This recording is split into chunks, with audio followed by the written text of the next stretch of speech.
Then he assembled his council, and having told them the sad state of things, added, "If any of you can succeed in curing the princess, I will give her to him in marriage, and he shall be my heir."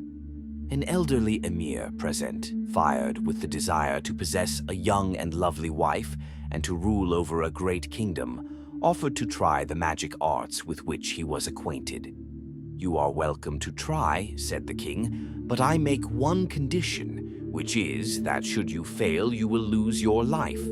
The emir accepted the condition, and the king led him to the princess, who, veiling her face, remarked, "I am surprised, sire, that you should bring an unknown man into my presence."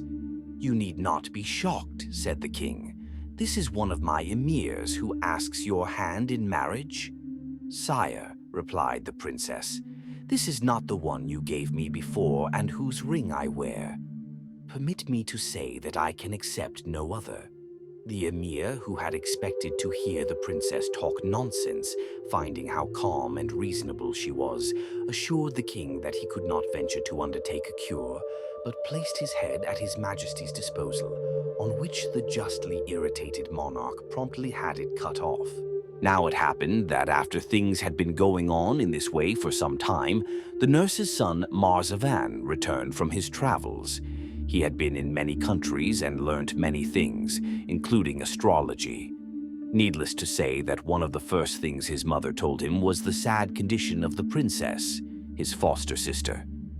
Camaralzaman asked if she could not manage to let him see the princess without the king's knowledge. After some consideration, his mother consented, and even persuaded the eunuch on guard to make no objection to Camaralzaman's entering the royal apartment.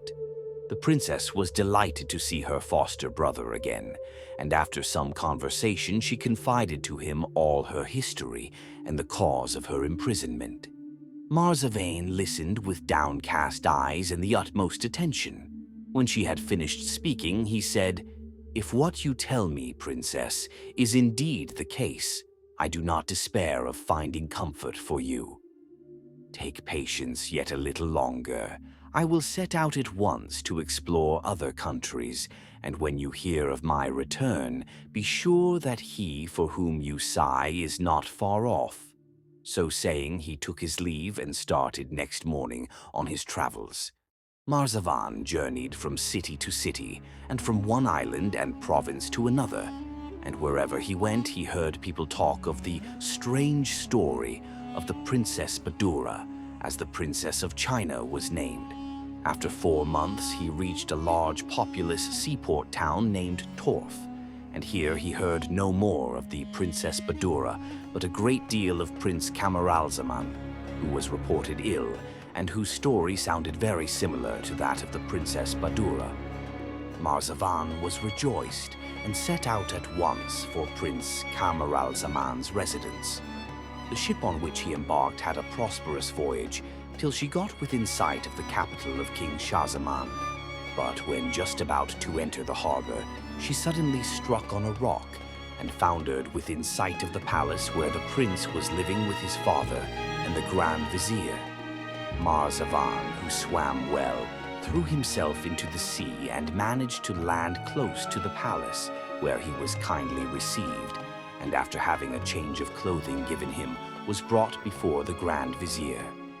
The Vizier was at once attracted by the young man's superior air and intelligent conversation, and perceiving that he had gained much experience in the course of his travels, he said, "Ah, how I wish you had learnt some secret which might enable you to cure a malady which has plunged this court into affliction for some time past." Camaralzaman replied that if he knew what the illness was, he might possibly be able to suggest a remedy, on which the Vizier related to him the whole history of Prince Camaralzaman.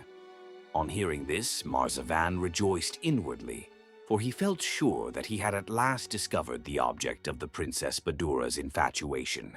However, he said nothing, but begged to be allowed to see the prince. On entering the royal apartment, the first thing which struck him was the prince himself, who lay stretched out on his bed with his eyes closed. The king sat near him, but, without paying any regard to his presence, Camaralzaman exclaimed, Heavens, what a striking likeness! And indeed, there was a good deal of resemblance between the features of Camaralzaman and those of the Princess of China. These words caused the prince to open his eyes with languid curiosity, and Marzavan seized this moment to pay him his compliments, contriving at the same time to express the condition of the Princess of China in terms unintelligible, indeed, to the Sultan and his vizier, but which left the prince in no doubt that his visitor could give him some welcome information. The prince begged his father to allow him the favor of a private interview with Marzavan, and the king was only too pleased to find his son taking an interest in anyone or anything. As soon as they were left alone, Marzavan told the prince the story of the Princess Badoura and her sufferings, adding, "I am convinced that you alone can cure her. But before starting on so long a journey, you must be well and strong, so do your best to recover as quickly as may be." These words produced a great effect on the prince, who was so much cheered by the hopes held out that he declared he felt able to get up and be dressed. The king was overjoyed at the result of Marzavan's interview and ordered public rejoicings in honor of the prince's recovery. Before long, the prince was quite restored to his original state of health, and as soon as he felt himself really strong, he took Marzavan aside and said, "Now is the time to perform your promise. I am so impatient to see my beloved princess once more that I am sure I shall fall ill again if we do not start soon. The one obstacle is my father's tender care of me, for, as you may have noticed, he cannot bear me out of his sight."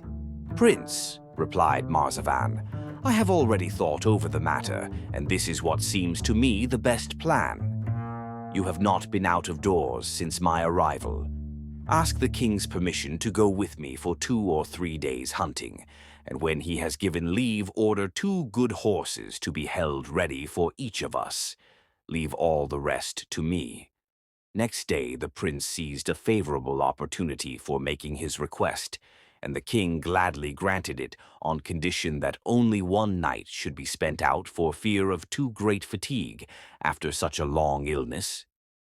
Next morning, Prince Camaralzaman and Marzavan were off betimes, attended by 2 grooms leading the 2 extra horses. They hunted a little by the way, but took care to get as far from the towns as possible. At nightfall, they reached an inn, where they supped and slept till midnight. Then Marzavan awoke and roused the prince without disturbing anyone else. He begged the prince to give him the coat he had been wearing and to put on another which they had brought with them. They mounted their 2nd horses, and Marzavan led one of the groom's horses by the bridle. By daybreak, our travelers found themselves where 4 crossroads met, in the middle of the forest. Here Marzavan begged the prince to wait for him, and leading the groom's horse into a dense part of the wood, he cut its throat, dipped the prince's coat in its blood, and having rejoined the prince, threw the coat on the ground where the roads parted. In answer to Camaralzaman's inquiries as to the reason for this, Marzavan replied that the only chance they had of continuing their journey was to divert attention by creating the idea of the prince's death. "Your father will doubtless be plunged in the deepest grief," he went on, "but his joy at your return will be all the greater." The prince and his companion now continued their journey by land and sea, and as they had brought plenty of money to defray their expenses, they met with no needless delays. At length they reached the capital of China, where they spent 3 days in a suitable lodging to recover from their fatigues. During this time, Marzavan had an astrologer's dress prepared for the prince. They then went to the baths, after which the prince put on the astrologer's robe and was conducted within sight of the king's palace by Marzavan, who left him there and went to consult his mother, the princess's nurse. Meantime, the prince, according to Marzavan's instructions, advanced close to the palace gates, and there proclaimed aloud, "I am an astrologer, and I come to restore health to the Princess Badoura, daughter of the high and mighty King of China, on the conditions laid down by His Majesty of marrying her, should I succeed, or of losing my life if I fail.